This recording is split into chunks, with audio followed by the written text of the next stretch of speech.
Hello, good day, and welcome to our lecture on uh, the nature of the Rizal course. So, in this lecture, we will be explaining why the Rizal course is included in your curriculum. Uh, and to answer that, so of course, we have to go over briefly the Rizal law, and more importantly, the author of the Rizal law, Claro M. Recto, and his concept of nationalism. Ayan. Okay. So in doing so, we hope to understand why we are taking up the life and works of Rizal. Ayan. So in order to accomplish that, so let's uh, in order to do this systematically. So ayan, so let's we have to answer the following questions. So as mentioned, so this is our central this is our central question. So why is the life and works of Rizal part of our curriculum, 'di ba? So you're coming from different uh, programs. Ayan. So mayroong customs ad, 'di ba? Nursing for example, or medtech or engineering. Pero why are we taking up, the life and works of Rizal? Yeah, so if you watched the GMA series, Maria Clara at Ibarra, 'di ba? So tinatanong nga nung bida, 'di ba? Oh, why is she taking up, 'di ba, Rizal? Yung course niya nursing. So ayun. Okay.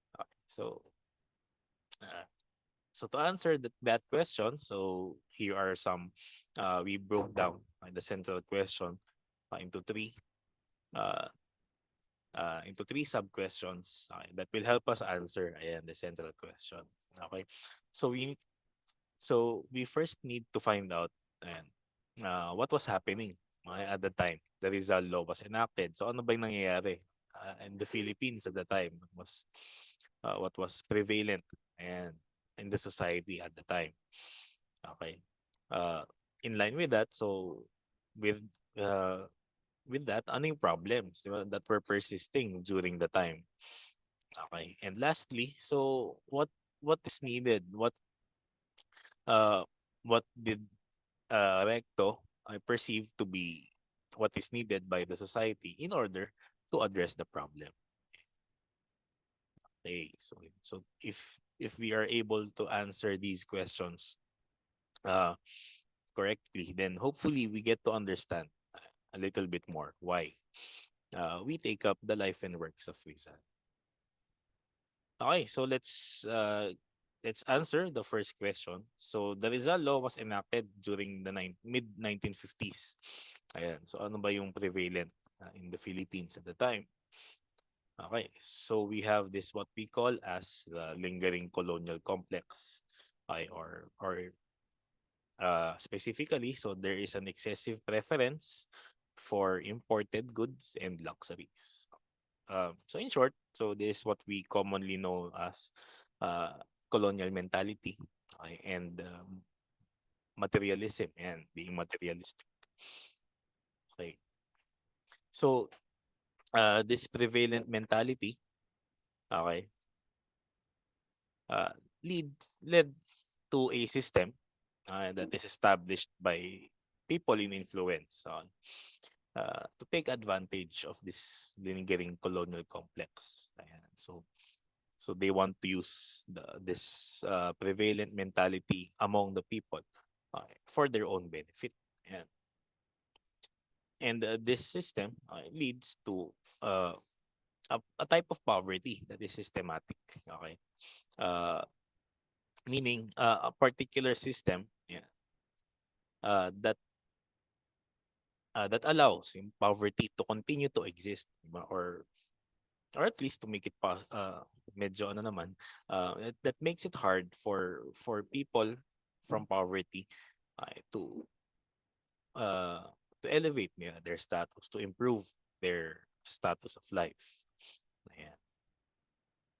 So that was the type of society that uh uh that the author of the Rizal Law perceived to be happening in the society. Okay. So of course, syempre, this has to change. Syempre, who would want their country, di ba, to remain in poverty? Uh, so in order to address this, so syempre, we have to go to the root of the problem. Okay. So it's not the system per se. Okay. Pero uh, what we can, it's hard because if you know, it's hard to change drastically a system.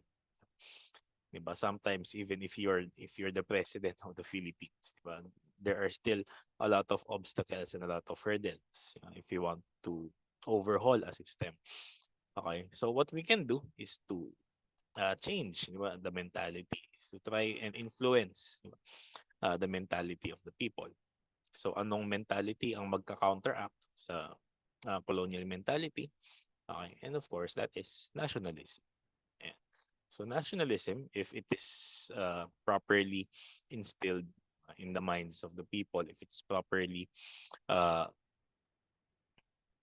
uh, inculcated, if it's properly developed in the minds of the people, then it can counteract and the what we know as colonial mentality. Ayan. Ayun.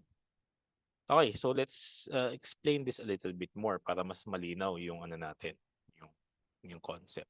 Okay, so where did this come from? 'Di ba? In the first place, 'di ba? Bakit ba mayroong colonial complex? Ayan. So it started with the American occupation, okay? Wherein one of the foremost goals of the Americans in occupying the Philippines is to expand and retain their markets for American products. Siyempre, 'di ba, if you're manufacturing products, 'di ba, you would want uh someone, 'di ba, to continuously purchase your products. Suki, kumbaga, naghahanap ka ng suki. Ayan. Okay. So unfortunately, their way of looking for uh customers, they're looking for consumers of their products, is by imposing this type of market, and which is why a prevalent colonial policy for American occupation is uh, to promote and colonial mentality among the occupants, among the Filipinos. Ayan. Okay, so their uh, cultural colonialism, if you wish. Okay, so they let the Filipinos to influence American culture so much, American way of life so much, such that the Filipino mentality would think, di ba, subconsciously uh, that the definition of success, the definition of a good life is to obtain and American products, diba? Is to obtain the material luxuries that American products offer, diba? Uh, yung breakfast mo, diba? Dapat spam, yung or delatang corned beef, for example, and dapat you should own a car, a luxury car. You should own your own hindi lang house and lot pero yung ano talaga, yung grand mansion, ganyan, or with complete with a swimming pool, diba, health facilities, diba? Ayan. Okay. Uh, or better yet, 'di ba? The definition of success, 'di ba, is for you to migrate, 'di ba, abroad, to migrate to the United States, 'di ba? And to live the American way of life. And okay, so this is done through the use of different media, different forms, even education was used, okay, in order to implant in the subconscious of the minds of the Filipinos ayun nga, the American way of life. Okay. From education, media such as films, forms of entertainment, uh, yung mga advertisements, ayan. Diba? All of these, diba, led to the preference for American goods and material luxuries. And at the same time, although again subconsciously, to to think that these goods are superior over our locally manufactured products. Ayan. Okay. So in the end, even after the Americans recognized our independence in 1946, okay, because it was implanted in the subconscious. Okay, so Filipinos continue to think na ayun nga, American goods are superior over local goods. And it went further na it's not only American goods but for the most part, di ba, any Western goods, di ba, or any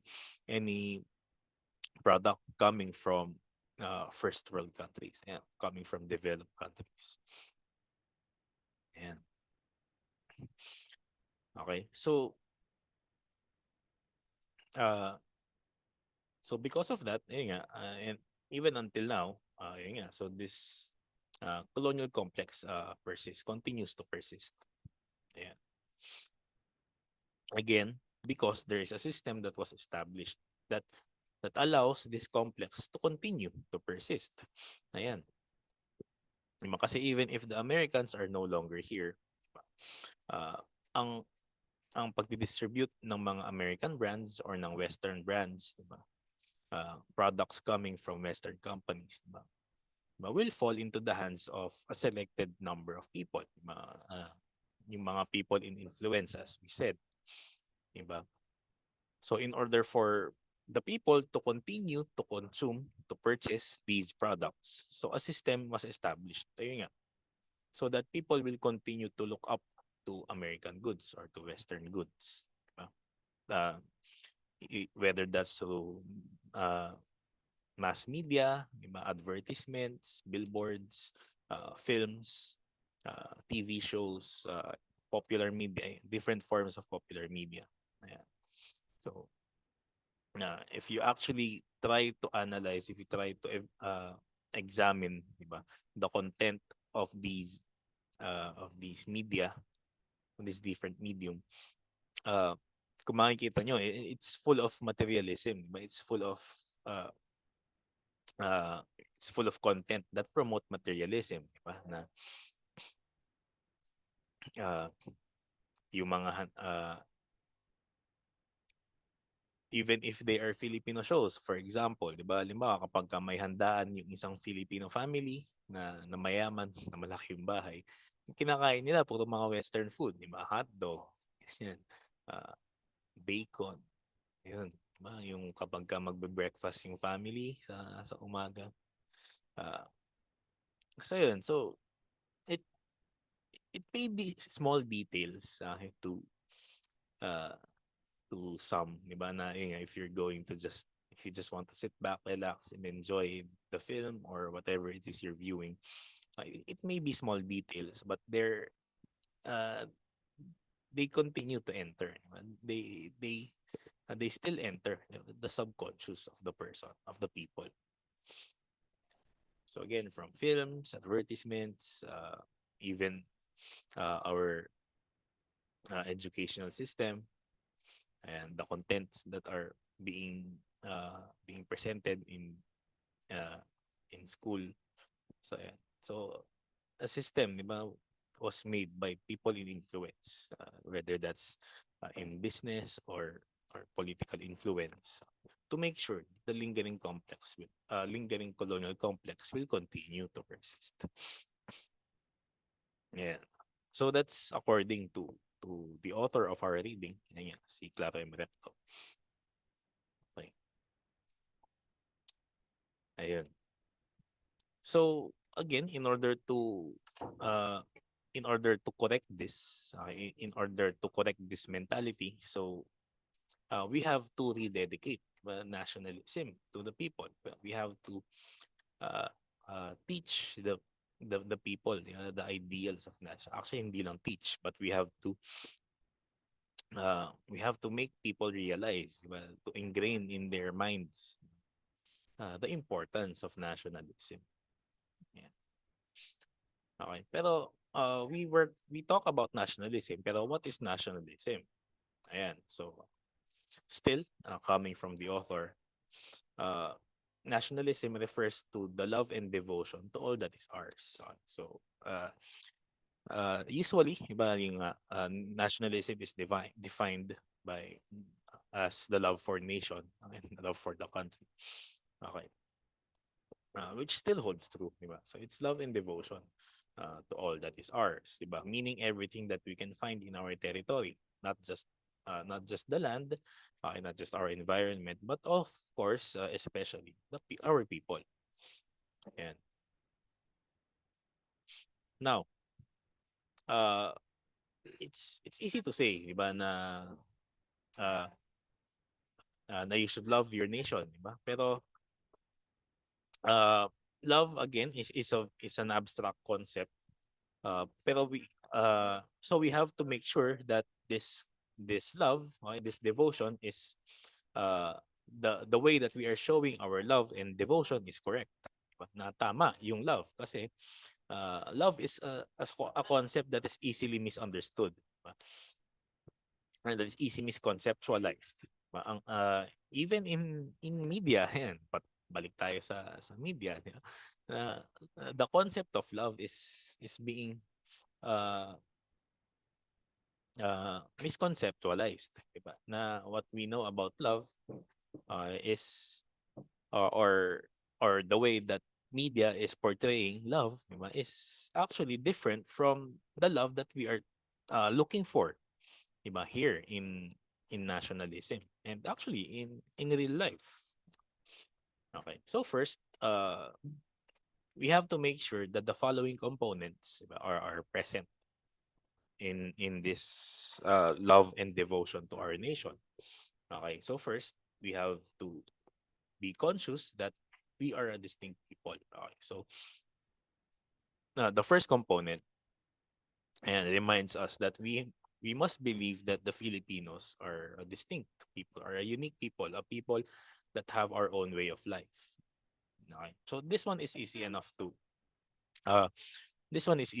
practice, diba? Na meron tayong, yeah, the Filipinos are unique, diba? That our culture is different from the culture of other people, diba? Our people is different from other people. So that is easy enough uh, to understand, diba? Okay.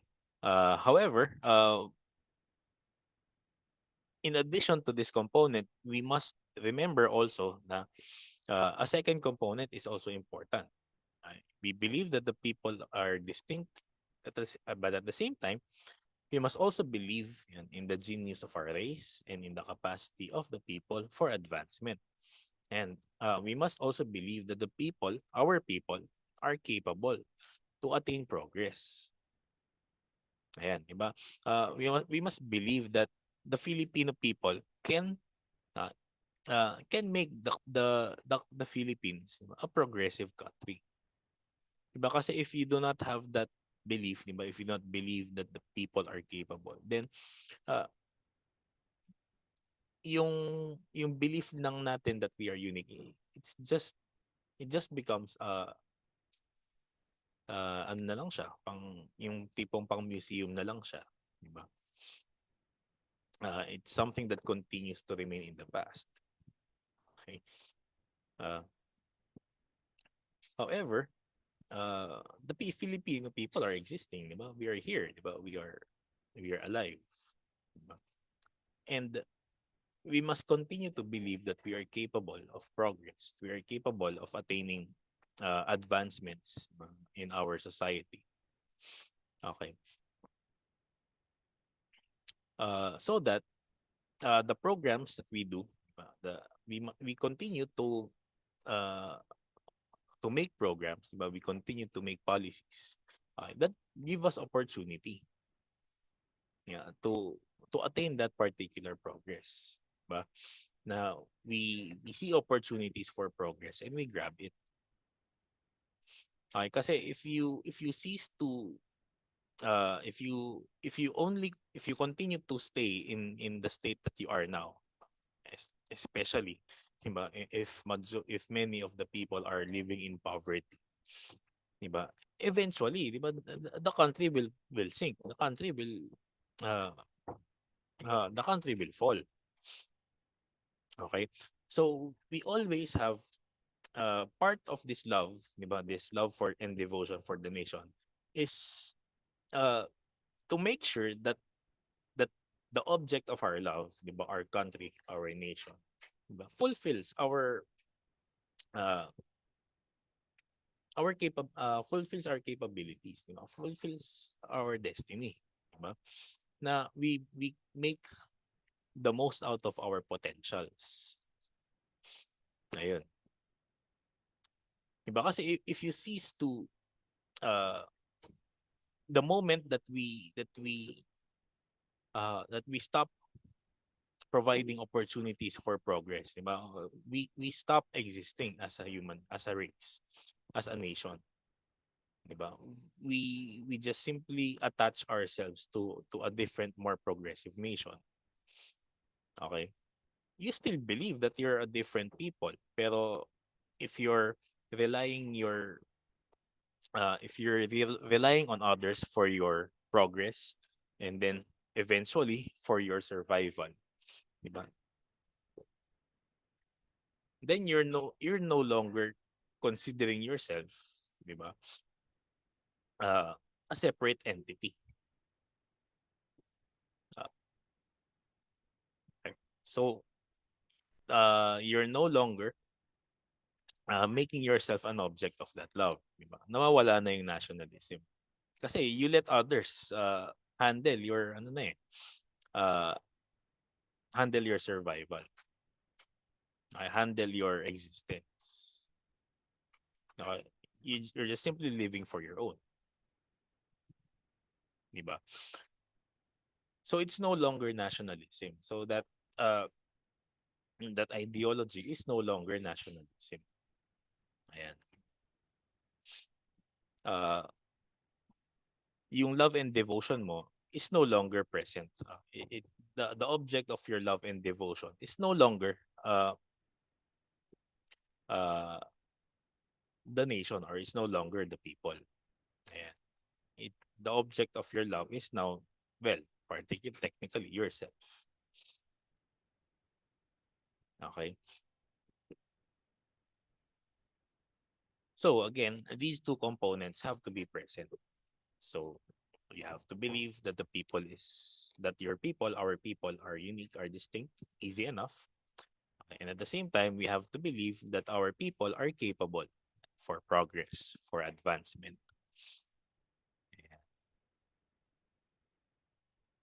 Okay, so in our manifestations of love, of devotion, okay, those two components should be present. Okay, particularly the second, we have to make sure that the policies, our the programs that we do, the activities, our actions of love, diba, provide opportunity for the people, for our people to progress, yeah, to advance. Yeah. And besides, 'di ba? Yun lang naman talaga yung objective of love, 'di ba? It's to want the best for the other person. It's to want the best for the object of your love, 'di ba? So so we make sure that our actions provide opportunities for those people to progress, to advance. And okay. So having said that, we must also be aware of the following characteristics of nationalism. Okay? Um, in uh, to encompass, okay, the characteristics, to help us remember, we must make sure, uh, we must be reminded of the following. Okay? That nationalism is not just a passing emotion. Okay? So uh, that's our encompassing concept in with uh, the characteristics of nationalism. Okay? That it's not just a passing emotion. Okay? The problem with emotion kasi it's number one, it's temporary. Okay, it fades. Okay. If you equate love with emotion, then that love, quote unquote, will fade kasi you're basing it on emotion. But love is not just emotion. Diba? Hatred, halimbawa, ayan, if you're basing your actions or your life decisions on based on hatred, di ba? Uh, Down the line, di ba? You're going to doubt yourself. You're going to doubt your decision kasi hatred will pass. Matagal nga lang, pero it will pass. So, what will you do with your life once that emotion has passed? Di ba? Kaya nga sabi nila, di ba, don't make decisions when you are feeling heightened emotions. Yan. Di ba? Don't make promises when you are extremely happy or when you are extremely sad. But don't make decisions when you're angry. Yan. Kasi yung basis natin is something that is temporary, something that is passing. Okay? But don't get me wrong, of course, emotion is a good thing if it is used properly. Okay? Uh, it can help entice people. Diba? It can help uh, unify the people. Yeah. It can it can help you to initiate actions. Ayun. Okay. But again, although it can help people to initiate their actions, uh, what's more important then would be what will keep them going. Ayan. Diba? Kaya nga ningas kugon halos yung mga uh, isa sa mga traits na sinasabi na dinidiscuss before is yung Filipino trait ng ningas kugon. Diba? Simula ka lang kasi you just base your decision on emotion. Okay, but can you continue? Can you persist? Diba? Okay, so what are the different characteristics that we are looking for, okay, in our actions, in our manifestations of love and devotion? Ayan. So our love and devotion must be militant. In the sense na uh, nationalism wants to correct the wrongs of the past. Siyempre, uh, those that are wrong have to be corrected. Siyempre, mali nga eh, di ba? So we have to correct them. We don't just let them pass. We don't just leave them to memory na let bygones be bygones. So hindi, if something is wrong, we have to correct it. Okay. However, before we have the capability to correct the wrong, we have to make sure that our actions are our own. Diba? Meaning our decisions are our own. Okay? Meaning we have to make sure that changes, right, that changes will take effect, changes that will make our independence real, changes that will make our independence true. Ayan, kasi we can only make corrections uh, in the mistakes of the past. And we can only correct the mistakes. We can only correct our country. We can only make positive changes to our country if we have the capability, if we have the power to do so. Okay.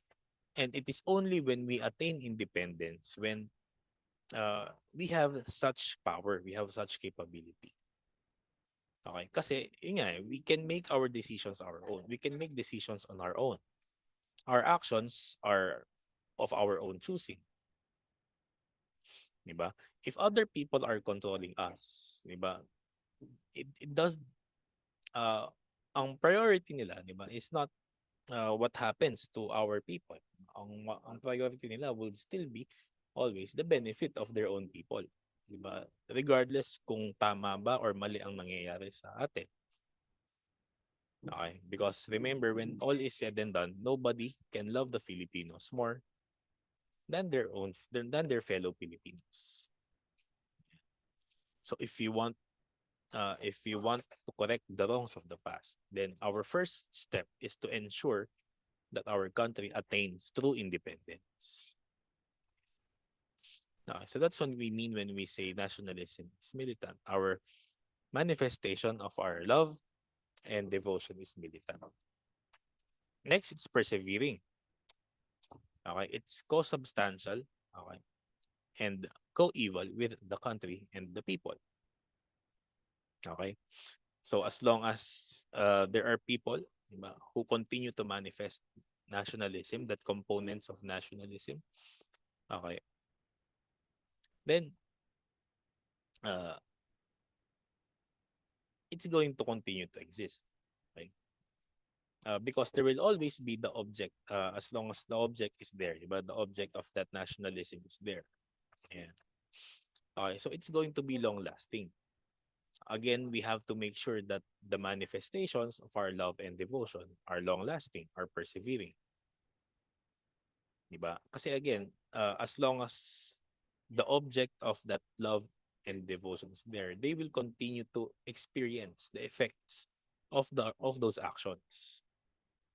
Okay? Kaya kung ang action natin na ginawa natin is something that has harmful effects, akala natin in the first place parang maganda siya pero harmful pala siya. The people are going to feel that, are going to continue to feel that.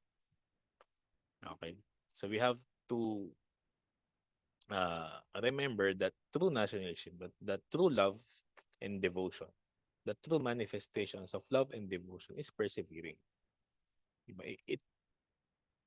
It should continue to exist. It should continue to benefit the people over a long period of time, if not forever, or if not for a lifetime. Ayan. Okay, so it should be persevering. And lastly, the manifestations of our love and devotion should be mature. Meaning, we go for the substance. Okay, we do not prioritize the form. Okay, meaning our actions should be substantial. Okay, no matter how hard it is, no matter how ugly it looks like. Okay, if it's substantial, okay, if it's substantially beneficial, then why should we why should we care how it looks like? Diba? Yung iba kasi, they only commit actions, diba, for the sake of doing good, for the appearance of doing good, diba? Yung may maipakita lang sa mga tao that they are good people. Diba? Kaya nga medyo ano yung mga activities na may ipapagawa ang instructor na something good, tapos you take a picture of it, tapos yun yung ipapas mo. Medyo hindi naman sa sobrang masama yun. Pero uh, ano yung nabubuo sa, diba, sa subconscious ng student. They only do good, diba, for the appearance of doing good, diba? Just to make themselves look good. Ayan. Form, diba? For the views. Ayan, para magkaroon ng views ang kanilang vlog or what. Illusion. Diba? Kunwari, nagbibigay siya, pero behind the camera, diba? Is it still real? Diba? Yung generosity ba na yun, is it still real? Are the changes, are the manifestations of love permanent? Diba? Are the effects permanent? Are the benefits permanent? Ayan. Or temporary lang siya? Diba? Yung nagbibigay ka ng alms, nagbibigay ka ng limos sa mga tao. Diba? That's temporary. Uh, that's temporary. That's temporary help. Okay? Doon ba sa binigay mo tomorrow or in the future, that person is will that person be free from poverty? Diba? Even if you give a person 1,000,000 pesos, diba? If a person is not mature, then that 1,000,000 peso will be gone in an instant. Diba? Ang sabi nga, diba, give a man a fish and he will live for a day, but teach a man how to fish he will live forever or for a long time. Basta ganun. Okay. So uh we have to be uh evaluative of our actions, di ba? Are our actions of love, of devotion substantial, real, and permanent? But are they only for appearance? Are they only illusions, or are they temporary? Again, yan yung problem with what is being fed in the minds of the people. But that the type of love uh, that media is portraying, di ba, is only the immature type of love, di ba? Yung puro pakitang tao, yung pakitang tao, pero puro for physical ano lang. Grand gestures of romance. Yan. Di ba? Grand gestures of bravery and courage. Di ba? But uh is that sustainable? Diba? Is it something that can be continuously done every day of your life? Diba? Kaya nga dapat persevering, di ba? Because it's something that you have to do, diba? For the rest of your life.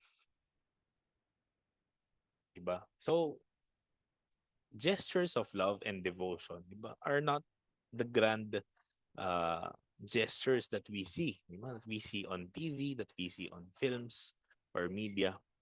Diba? That's good and all. Number one, may resource ka ba to do that? Okay. Can you afford to do it? And, diba? Okay siyang pampakilig. But remember, yung kilig nawawala yan. Diba? The romance uh, uh, will only last for a short time. Diba? Can you do those grand gestures every single day of your life for the rest of your life? Diba? Ang problem is, again, yun yung tumatak sa isip ng mga tao about what love is, about what devotion is. Grand gestures of love and devotion. Okay. But the mature acts of love and devotion are the small things that you do every day. The boring action, the boring acts of service, diba, that you do every day.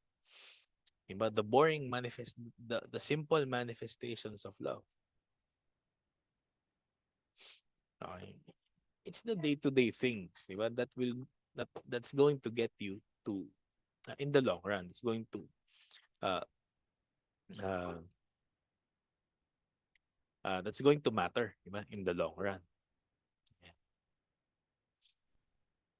Okay. So go for substance, not what makes you look good or not what makes the other person look good. So we have to make sure that the actions, okay, our manifestations of love and devotion, okay, should be substantial, real, and permanent. So again, we consider that, diba? Is this action, okay, is this manifestation of love and devotion something that can continue to exist, diba, every day for the rest of your life? And so those are the things that you have to see. So again, as an encompassing note to the characteristics of nationalism, we just have to remember that nationalism is not just passing emotion. And okay, nationalism, more than a passing emotion, is should also be based on sound ideology, should also be based on sound logic, and it's something that should be well thought of. Ayan.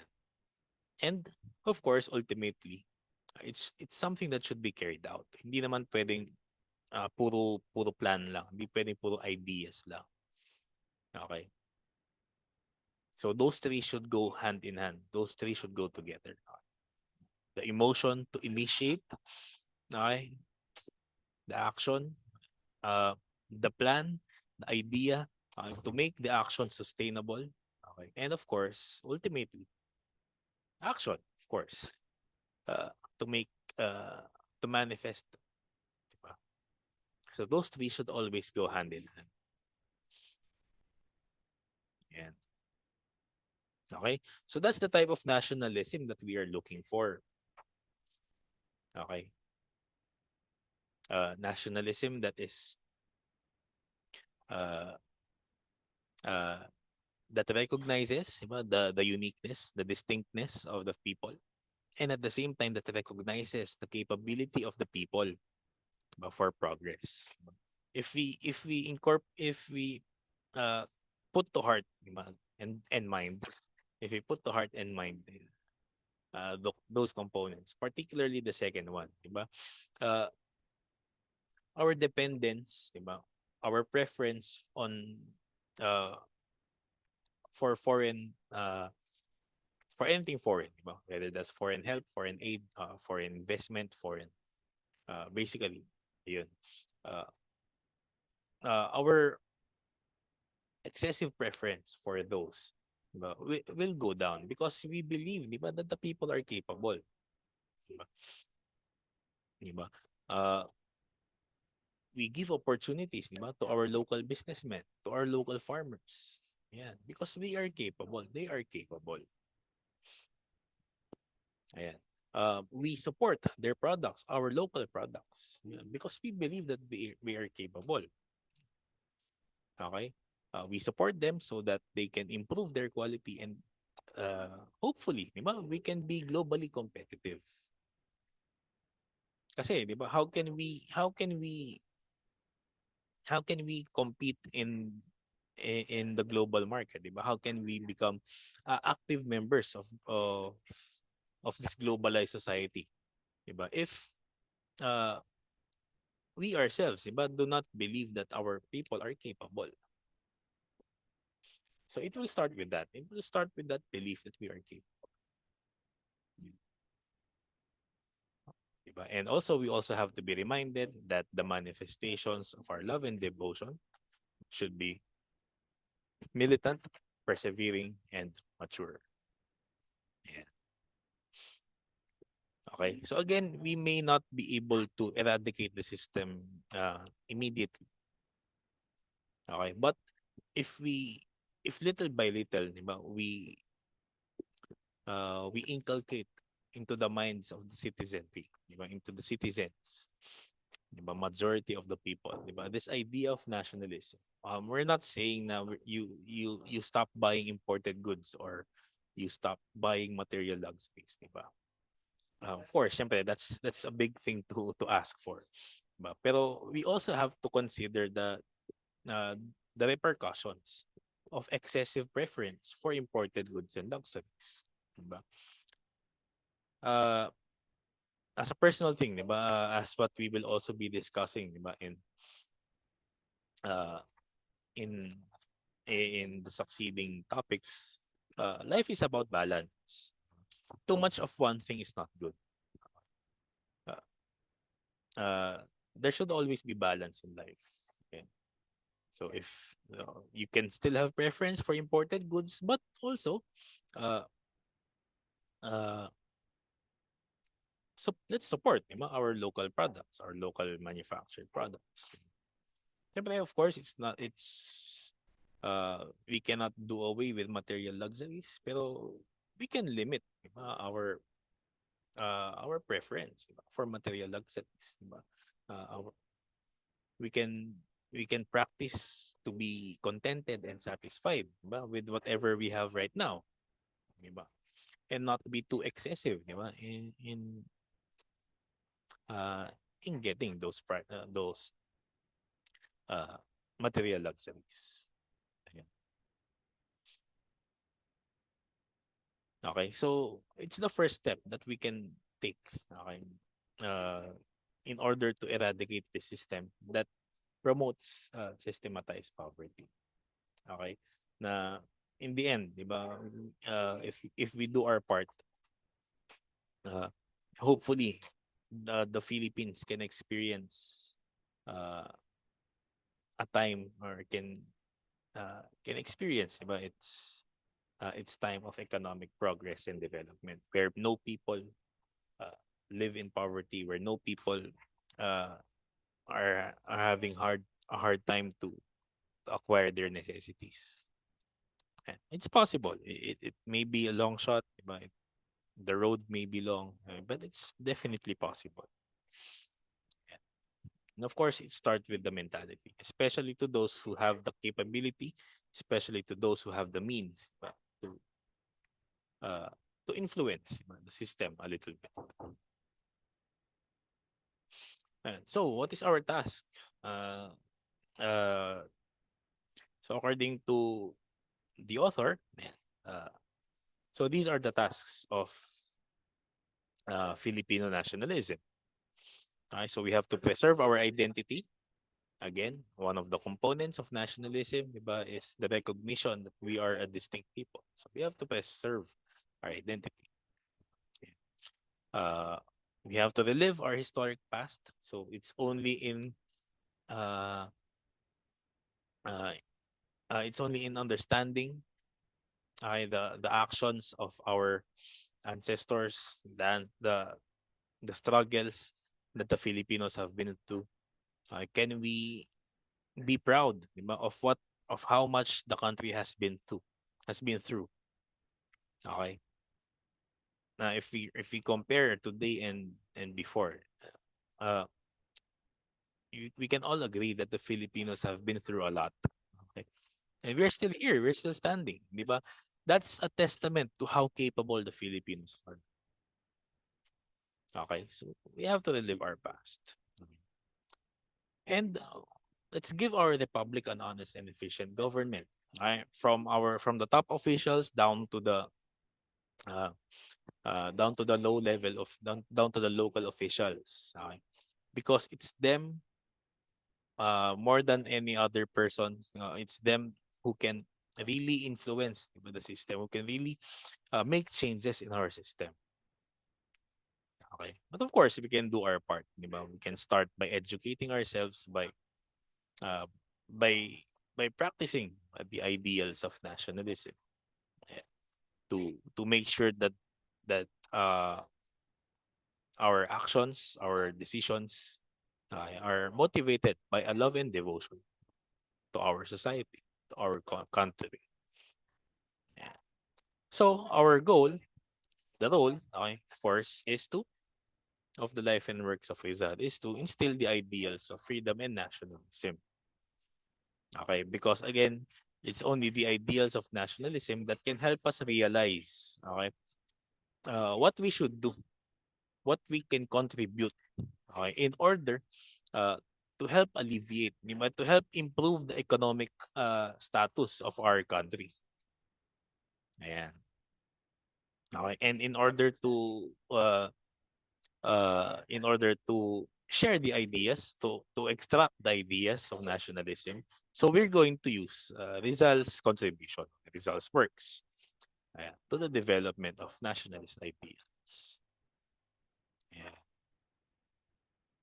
Okay, because again, in the end, it's only when we realize that uh, it is through loving and devoting ourselves to our nation, to our country, can we help alleviate the struggles and the hardships that our countrymen uh, are are experiencing. Ayan. Okay, it may not be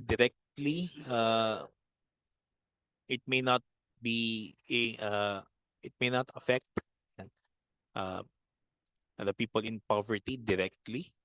Okay, but remember that our actions can start a chain reaction of events. Okay, that will ultimately help, diba, improve the status of life of our nation. Ayan. So to end, allow me to go back to our simple diagram. Okay, that uh, to remind us that even today we can still see this system. Okay? We can still see this scenario, okay, in our community. And of course, we can do our part. We may not be highly influential people. We may not all be highly influential people, but we can all do our part. Okay, uh, by realizing that uh, we must make sure, okay, to embody. to manifest the ideals of nationalism, diba? To manifest love and devotion to the people in our actions. Okay, we can try to regulate, we can try to moderate our behavior because in the end, the only influence, the most, uh, the people who we can influence the most, diba, is ourselves. Ayan. Okay? If we try to regulate, if we try to moderate our behavior, okay, to to avoid excessive preference, diba, for materialism, for material luxuries, diba, if we try uh, to lessen our preference for imported goods and to try to help strengthen, diba, our local industries,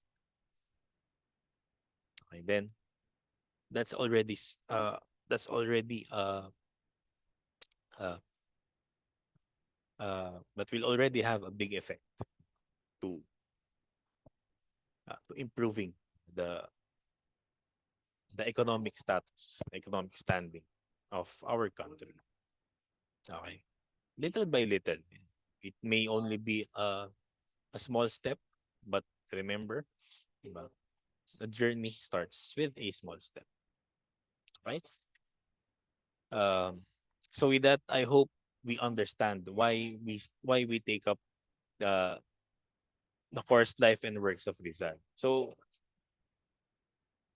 to be to be more precise, actually, it's a course on nationalism. Okay, and it more than a course on on history. It's actually a course that's more related to philosophy. Ayan. It's just that we're using the life and works of a person in order to strengthen our ideology of nationalism. Ayan. Okay? So in the end, what we're trying to do is uh to try to improve our mindset, to try to improve our subconscious, our mentality. Okay? To gear us, to to equip us, to make us ready, diba? To guide our actions so that ultimately, diba, we can ultimately end poverty in our country. But of course, it will all start with changing our minds. It will all start with improving our mindset. Okay, so with that, thank you for listening. I hope that you were able to understand something, hope that you were able to learn something, and hopefully you were able to understand uh, why we take up the course Life and Works of Rizal, and specifically our approach on teaching Rizal, not specifically on the life, okay, on the bits and details of the life of Rizal, but more importantly, okay, those ideals that we can extract uh, to help us grow that mindset of nationalism in our minds. Okay, so thank you. And as always, stay safe, stay healthy, and stay happy.